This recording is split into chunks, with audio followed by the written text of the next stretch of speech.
A state of emergency and a curfew are in effect in Akron, Ohio, after days of protests over yet another deadly police shooting of a black man in this country. Body cam footage released Sunday shows 8 officers on foot in pursuit of Jayland Walker before unloading their service weapons on him. This followed a brief high-speed car chase over a traffic violation in which the officers alleged they saw a muzzle flash come from Walker's moving vehicle. Now, here's the body cam footage. Warning, it's disturbing. Show me your hands! Show me your hands!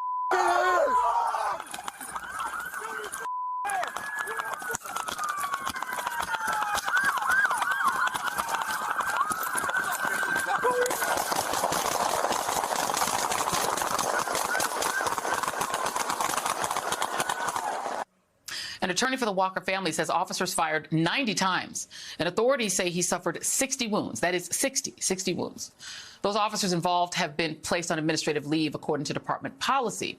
At the press conference, the police department advanced what should now sound like a familiar claim at this point, that the 25-year-old DoorDash driver turned toward the officers and moved into a, quote, firing position, which would have been rather a waste of time since Walker was unarmed. And while a gun was found in his vehicle, that happens to be legal in the open carry state of Ohio. And even after Walker was lying on the ground, bleeding out, riddled with dozens of police-fired bullets, the officers who emptied their clips on him placed him in handcuffs. According to the Akron Beacon Journal, as if, while dying, he somehow posed a threat to them. Join me now.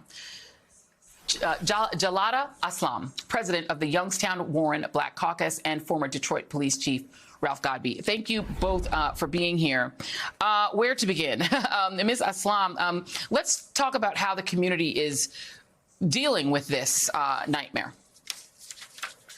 Well, thank you, Joy, for having me. First of all, I'm in Youngstown. We're 48 miles from Akron. I'm actually there a lot. I was just there 2 weeks ago for an event. It's just unreal. And for those of us who are active in the community and who have been dealing with the whole issue of community and police relationships for quite some time, this is just another example of how a Black individual is treated differently than a white individual. I mean, we just watched someone who shot into a parade and killed 6 people was taken without violence. A young Black man on a traffic stop somehow posed a threat and was killed, gunned down with over 60 wounds to his body. Yeah, let me play a protester outside of the mayor of Akron's home saying that very thing today. Right or wrong, he didn't deserve to be shot 66 times like that. I mean, for a traffic stop, really? You have to gun him down, get his license plate and run it, and then you can pick it up later. You didn't have to chase him down the expressway.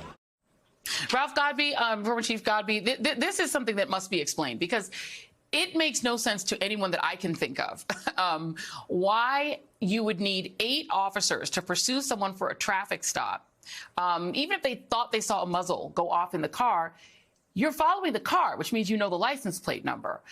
If he gets out and runs, simply running from you is not a reason to literally open your clip that many times. 90 shots fired for one guy running away from you on foot. Make it make sense. Joy, you cannot make sense out of nonsense. And you're going to hear a lot of police speak, fear for my life, thought he had a weapon.